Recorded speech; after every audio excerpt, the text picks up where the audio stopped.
Good morning and welcome to Gulfstream today. TGIF. Hope everybody has had a fantastic holiday week. We've got Brian Nato, Ron Nicoletti, and of course myself, Samantha Perry, with you on this 10 race card. And Brian, we ripped the Band-Aid off yesterday with some racing the day after Christmas. We kind of cured that holiday hangover, and today the big news is over $200,000 in that late pick 5 carryover. Yeah, massive pool looming. Starts in race 6. We all have tickets coming out. You and Ron, we're going to have a video coming out very shortly as well. It's a pretty fascinating sequence.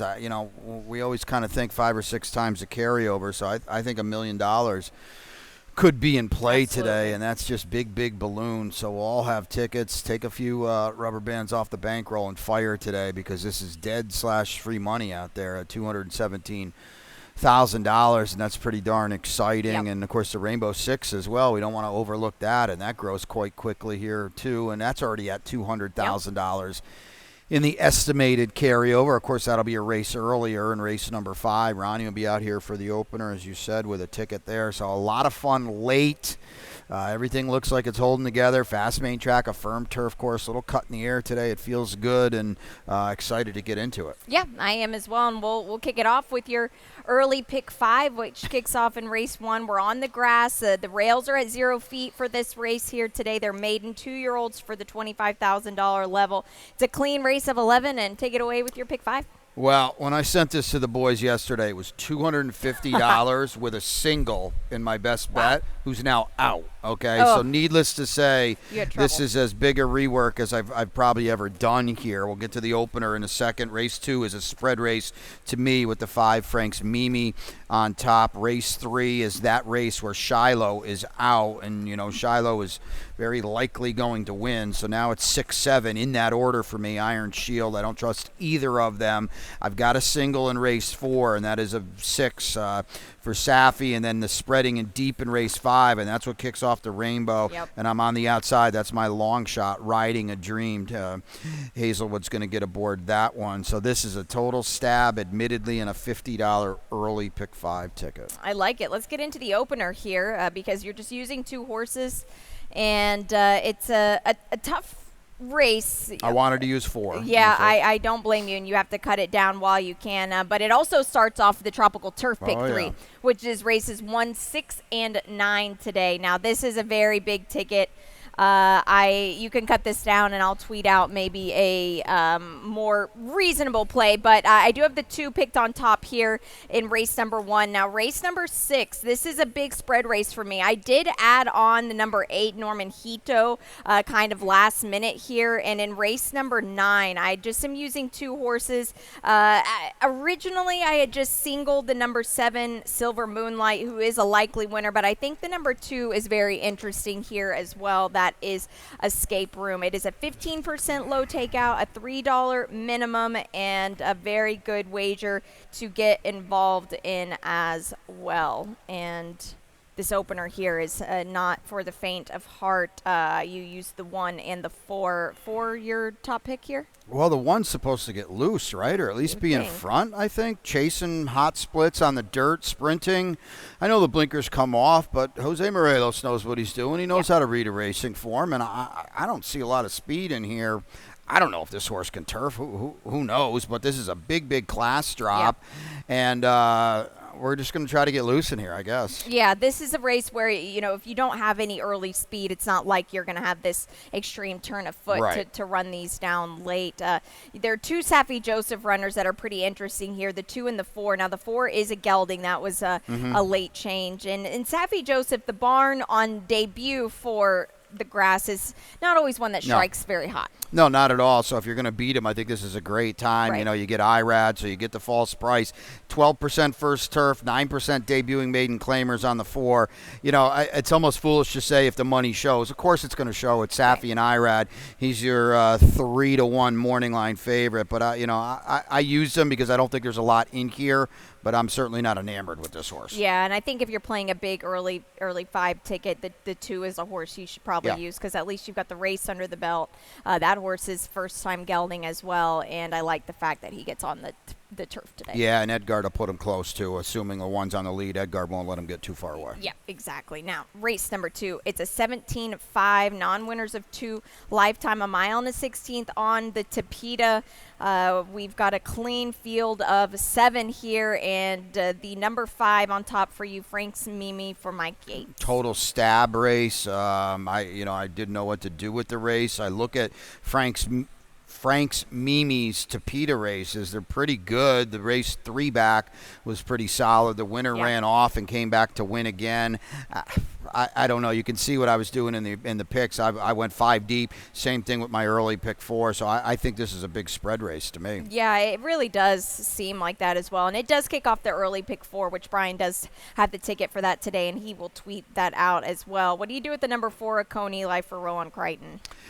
Yeah, I don't know. He got absolutely blitzed by Winooski last time, and Winooski was my long shot when he rose significantly in class, albeit on quick rest, and he didn't do a lot of running. I'm not really going to hold that against him. But O'Connie Life is kind of making – he's cashing paychecks by being someone had to be second and third in his races, and now you get Irad. And listen, Irad is absolutely phenomenal, but I've never been in the weight room with him. I don't think he can bench press 1,200 pounds. And this horse has got a lot of lengths to make up on all of these horses and in the past races, and you just take a short price. So, listen, I'm a must-use A. Doesn't mean you have to go to the window on him. Yeah, and the 7 is exiting that same race as well, but looks like maybe we'll control things up front. Yeah, and Steeler Mischief was 7-5 in that spot in Tyler Sticks. That's great. He's probably supposed to be in front here.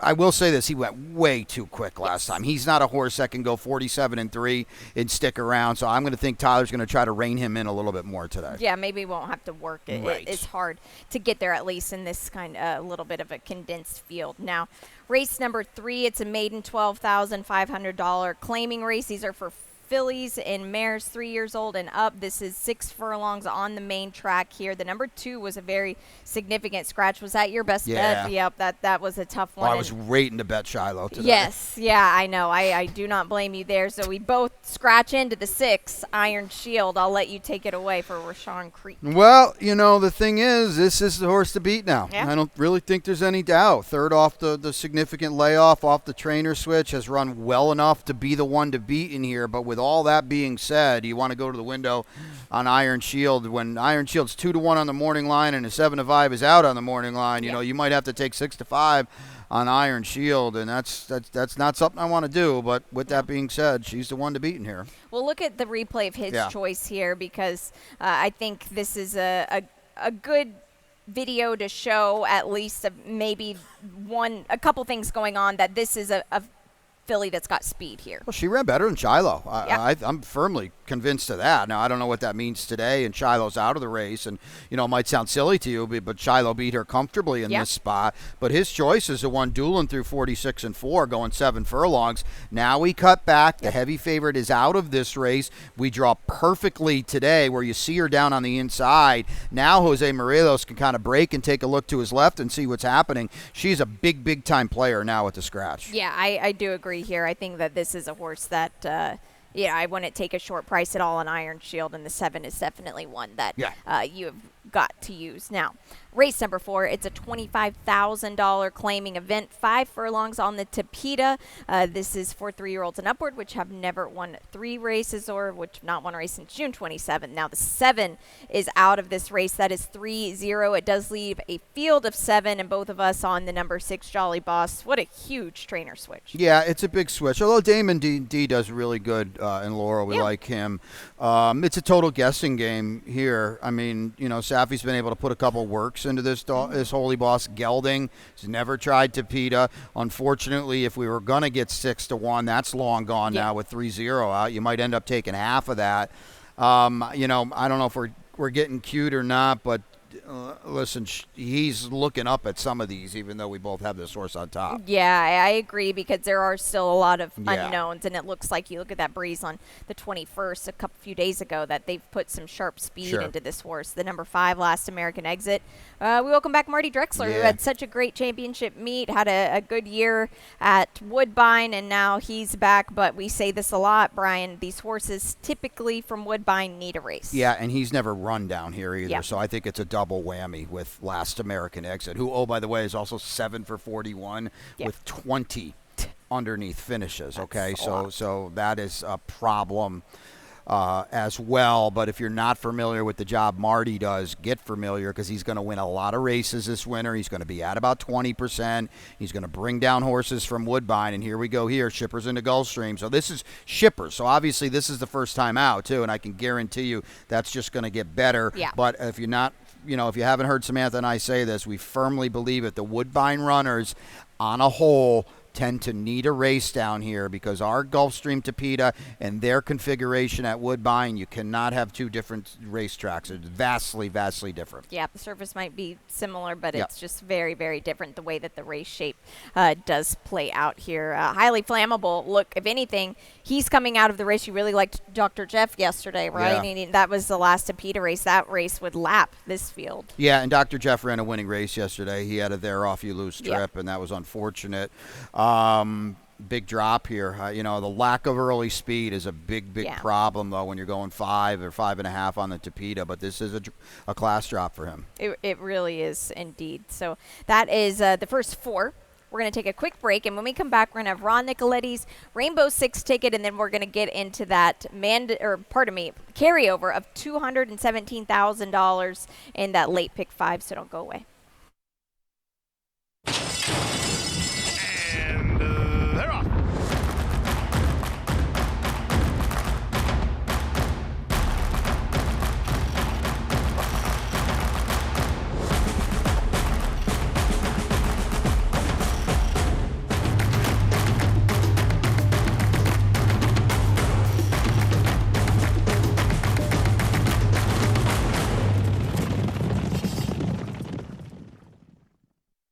Win big with new DRF All Access past performances. With one best-in-class product, you now get all 3 past performance formats. Easily switch between views. Access the most trusted information in horse racing with DRF All Access past performances. Go to DRF.com and use coupon code 1FREEPP for a free single card today.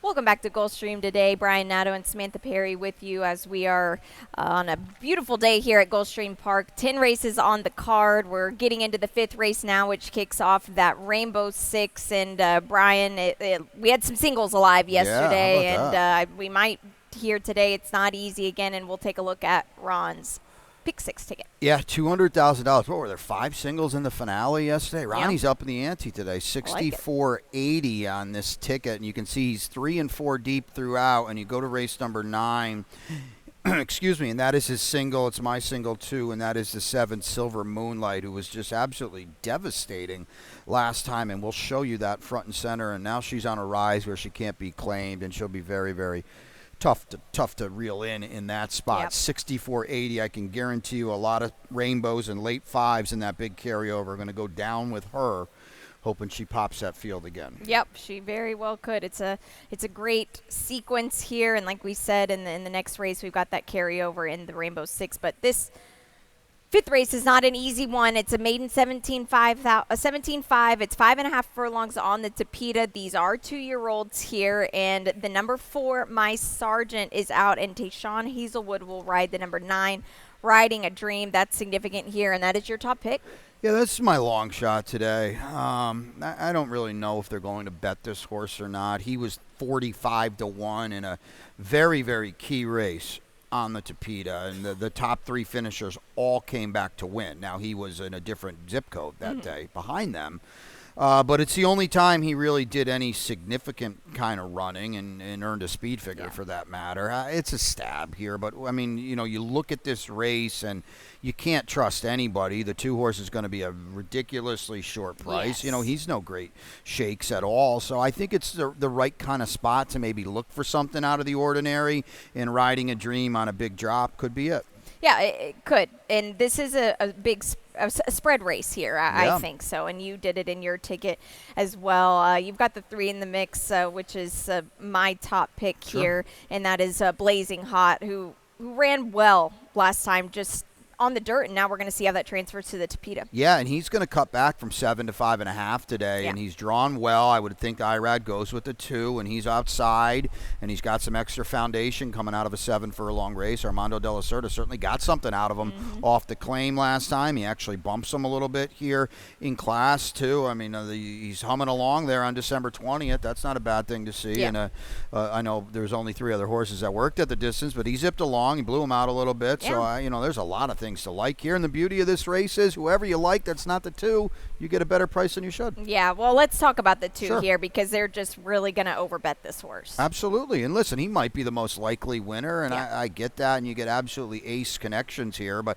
he's about that much better than everybody else, and he's down on the inside. It's not ideal either. A little bit of a drop here as well, and he's a must-use A kind of horse, but again, like we've said earlier, doesn't necessarily mean you have to go to the window either. And they want you to claim this horse too. By the way, they do. And the number 6 we'll just mention, just because we've got a new rider here who rides a couple of horses for Antonio Sano. This is Federico Bosa, a Italian jockey, so good to welcome him here at Gulfstream Park, and best of luck with his mounts today. But that is race number 5 in the start of the Rainbow Six. Now, race number 6, this is where we really get into it here. We've got the carryover in the late pick 5, over $217,000. You always bet the over. You think it's going to get towards $1 million, and honestly, I do not disagree. We'll start out with your pick 5 ticket. I'd like to see what you're going to do. Yeah, sounds good. I've got a $54 late pick 5 ticket, and again, 217 is the carryover. We'll get to this race in a second. If you're looking, there's a lot of horses coming out of one race that I don't have. In race number 7,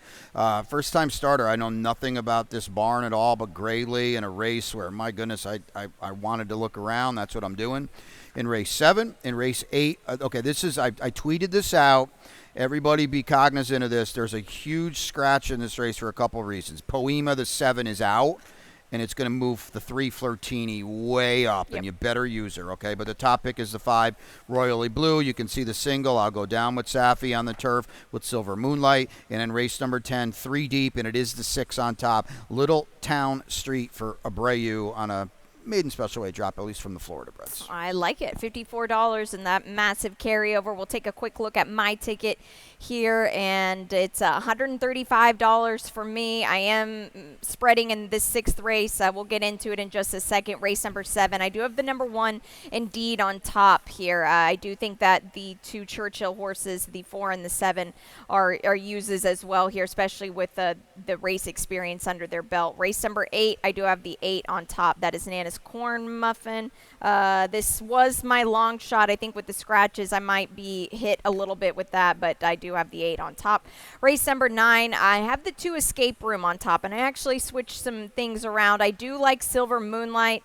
The figures are a little bit slower, I feel like, than the rest of the field, but I guess she hasn't had to really work too hard in order to win. But I think that maybe Escape Room will set up nicely here, but we'll see. And in race number 10, the finale, I do have the number 9 on top. That is Dude Ranch in a 135 ticket. And in race number 6, you can see I don't have a very strong opinion. Who'd you go with on top? It's a mile on the turf course here. We'll show Ron's real quick too. Well, he did his 6, but okay.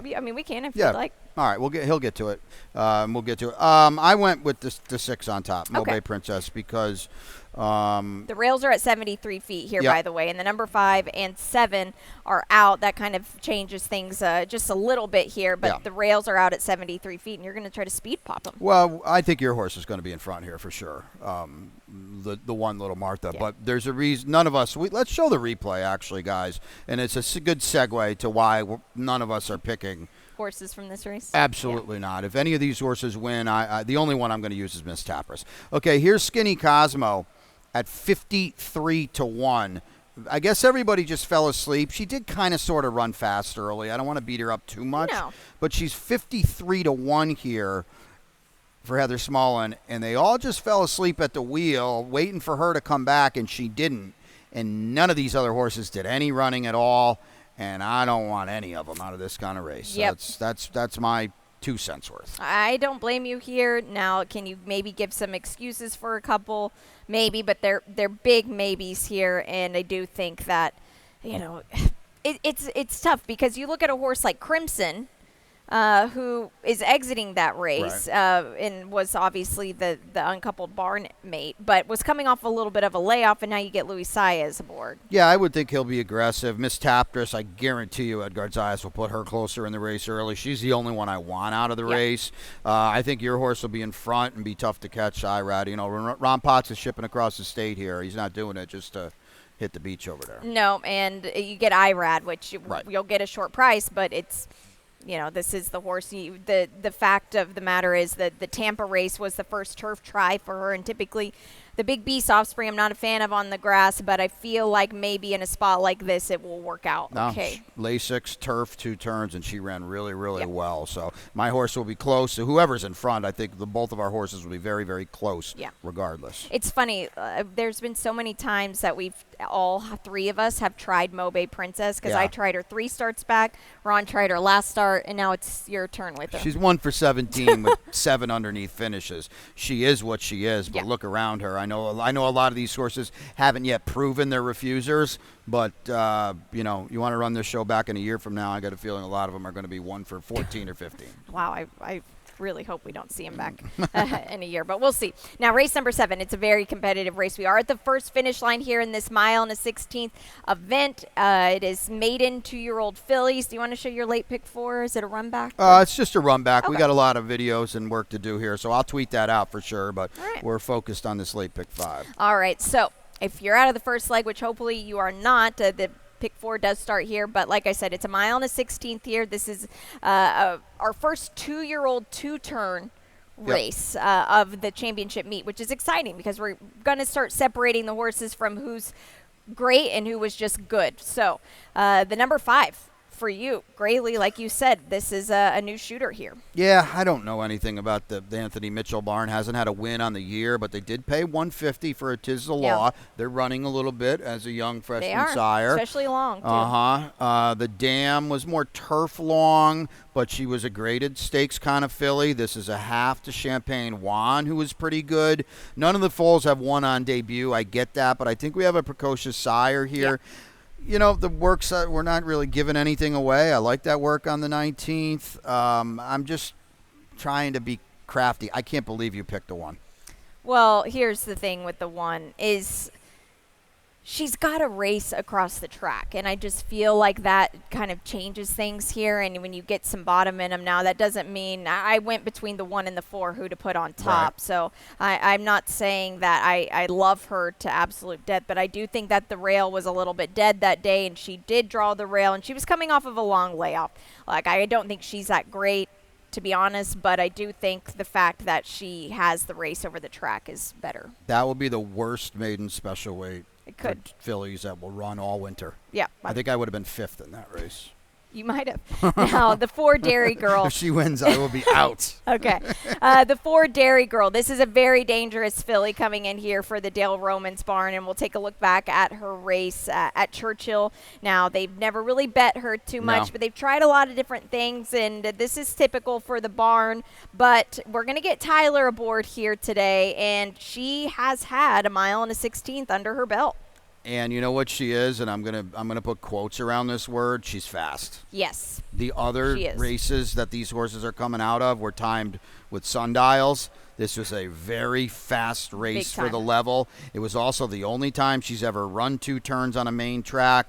Tyler knows this main track as good as anybody. He knows you need to be close. Short stretch finish line here. He will put her in the race early. I think she's so much the horse to beat. Yeah, she definitely is, and that was just a huge number. If you're a sheep person, it was at 13, and they're running so much faster than that. Now, Smokin' Hot Wife is also exiting that same race, but we couldn't show she was just a little bit further back there. There wasn't really much to show, but that was her first time going 2 turns, and now we're going to be back at it again. And she showed speed that day. She'll be close throughout, and I think that's very, very advantageous. This is, again, the short stretch finish line. You better be close. Yeah, makes a huge difference here.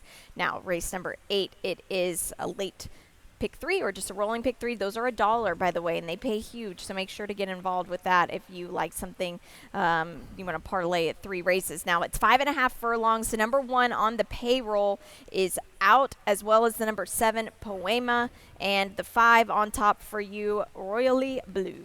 Well, everything changes now with Poema and her speed out. The 3 is loose. It would not shock me at all if the 3 is a favorite now, which sounds silly. She probably couldn't have won with Poema out. Now it's monumental. I left everything in, but I certainly put her in at the end, and I'm definitely using her. The 3 doesn't have a lot of speed, but she ran well last time. It was off a little bit of a layoff. She's 2 for 3 on the Tapeta. Yeah. She's got Irad, who put her in the race, I assume, a little bit earlier on. So, she's my top pick, but I can't stress it enough. The 3 is a huge move up here. We'll take a look at the replay of Nana's Corn Muffin. You're not using her anywhere, No. are you? Okay, so maybe you just don't really believe in this race, that's fair. I don't blame you at all. But this was the first start with the Kathleen O'Connell barn, first start on the Tapeta, first start in a few months, and I felt like this was a pretty good effort, all things considered. And hey, Tinky Barrio came back to win last weekend. It was a good race call here this day as well by the caller. She ran fine. That was her. Like you said, that was her first spin over the Tapeta, and she didn't run poorly at all to hang on. She's got a nice post today. Luca's going to try to track the speed of Flirtini, and he's probably going to get first run too. So she's hardly impossible. At all. She's not, and I do think that if you were going to toss somebody in this race, is there somebody you would?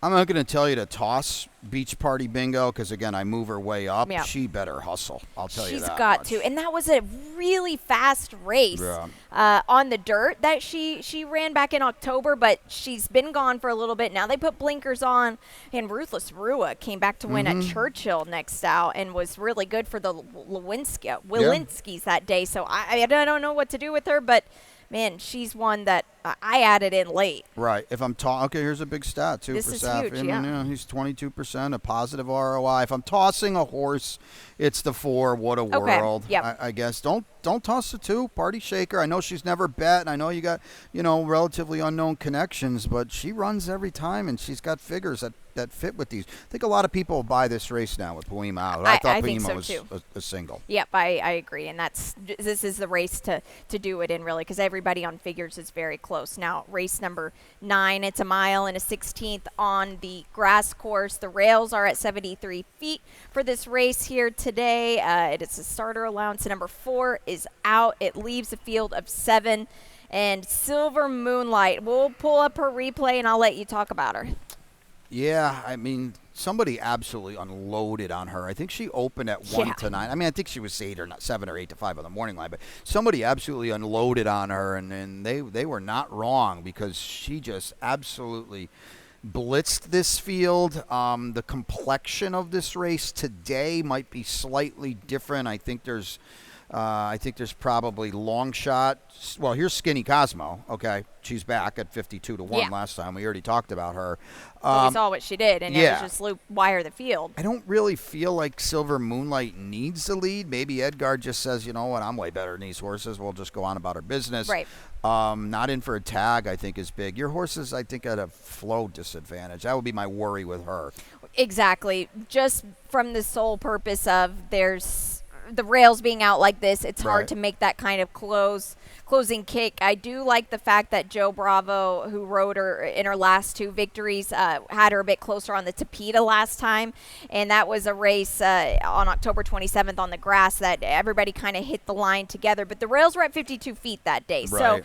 So look, they're out further here, almost 20 more feet, but a little maths was kind of right on that, close enough. But I think maybe if they go at it quick early on, it might set up for her, but it's a big might. Yeah, you got to hope Skinny Cosmo can stick around for 4 furlongs and kind of annoy the heavy favorite. Annoy is a great word. Yeah, because I certainly don't think Skinny Cosmo can win, but maybe she can annoy Silver Moonlight for 4 furlongs, and then that's going to hurt her in the stretch, and maybe Escape Room or some of these other gals come down and, blinkers on the 1. It's satisfactional with Irad. I hope. This might be one of the rare, count them on one hand, you better get 8 to 1, and you should get 8 to 1 on Irad in this spot, so people are probably going to give her a shot, Yeah, they probably will, and that the thing with this filly, I feel like good thing about her is she does have Irad.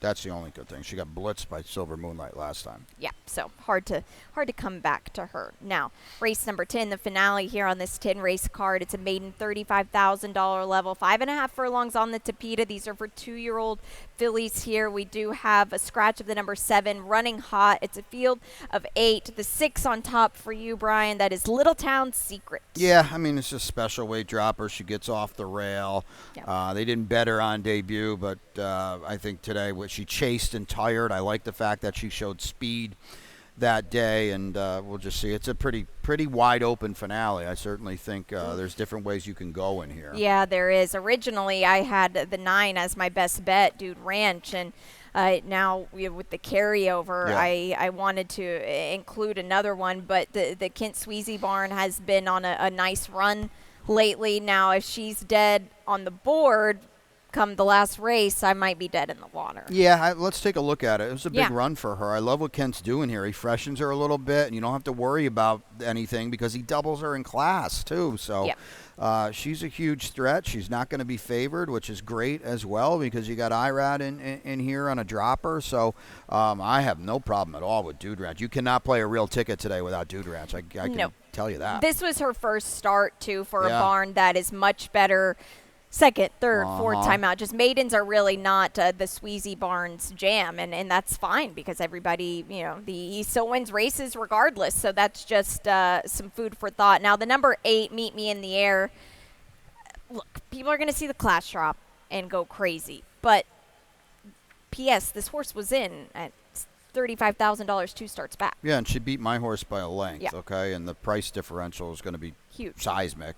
Irad gets aboard, that's great, but old Edgar Zaya is pretty darn good too, and he didn't get a lot out of her either. So I think the drop is what people are going to be keyed on, and her race 2 back is better than these. It is. There's no doubt about that, but, she's got a little bit of a lack of early speed, and maybe she gets left with a little too much to do. We'll see. Yeah, she might, and that is going to be her biggest downfall, but I like the outside post position. If anything, that's a good sign. That is 10 of them for you here today with that Rainbow 6 starting in race number 5. Race number 6 starts that late pick 5 carryover with over $200,000 in that, and that will segue us right into our lightning round, Brian. Yeah, because front and center, as we talked a lot about yesterday at the end of the day, and Ron and Samantha just popped out a video, and tickets galore, but you got to talk about it. A late pick 5 carryover today in race number 6, and I'm going to use it loosely around 3:03 in the PM today. It'll be a huge pool. I think $1 million is firmly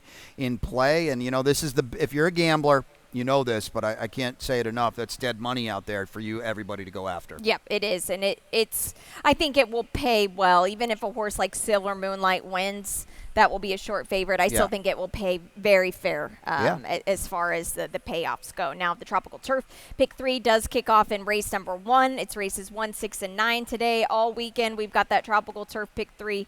And tomorrow is impossible. Yeah. My Tropical Turf Pick 3 could have been $500. Abadanja is a very good one. And so that's a tough one. But 1, 6, and 9 today. Yep, $3 minimum wager and 15% takeout. We can't mention that enough. If you were with us yesterday, a couple of stakes yesterday, and a big upset in the Rampart. Yep, this was now a 4th consecutive victory for Wendy Walk, who quite literally walked the dog early. Unfathomable that they let her go 49-1. Kudos to Tyler Gaffalione for looking around, and nobody else wanted to go. And one of the best we have here knows how to read a racing form, and he said, well, I'll go. And that was it. Sullivan Angel ran fine. I'm going to just assume we'll see a whole heck of a lot better than her. Power Squeeze was 1 to 100 on the far turn and couldn't win. Yeah, she had a lot of chances to go by. I maybe wonder Power Squeeze to just think she's one of the 2-turn fillies. I think you're right. That's that will play out better for her next time. And in the Via Borghese, this was a nice victory. Yeah. One horse I regretted so much putting the 8 on top because I knew as I was talking about the 8 in the paddock that there's no shot, and you saw it there. Lemahana just Yeah. Very gutsy. Dylan Davis, good to see him get a stakes win. He will win more of them, I guarantee you. If you're not familiar with him, this summer at Saratoga really kind of announced his presence. Not that a lot of us didn't know about him already, but that was a funky race. Go back and watch some trips and get your pen out because you'll have plenty of them to talk about coming out of that race. Yep, we will. And your long shot today, we both lost our best bets. My long shot is where are we at here in race 5, right before the big pick 5 and the 9 Riding a Dream. All right, so play that long shot and get some money in for the pick 5, and mine is Nana's Corn Muffin, the number 8 in race 8. That's 10 of them for you today. Ron Nicoletti will be out in just a few moments for the opener. We'll have Pete Aiello upstairs with the scratches and changes. Check out Twitter. We've got all of our picks for the late pick 5 carryover with over $217,000 in that pool already. Best of luck.